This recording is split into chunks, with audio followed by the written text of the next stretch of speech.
Ano ba itong kalagayan na pinagdadaanan mo? Kwento mo nga, Nay. Kasi yung spine ko, may arthritis sa leeg ko.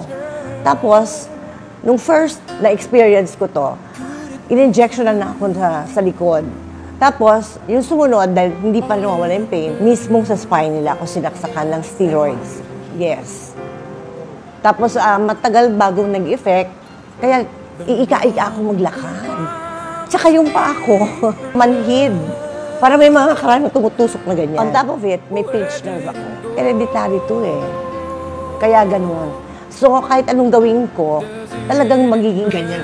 Magiging kagaya ni Mama Beck ako. Ito namang sakit na to, gumagaling naman to. Actually, ang sabi nga, magpa-opera ka na para matapos na yung sakit na yan. Pupunta tayo doon, pero kasi tinitignan namin lahat ng way kung paano para hindi nga surgery ang mangyari. Sana kasi ayaw ko. Siyempre, nakatikim na ako ng cesarean, hindi ba?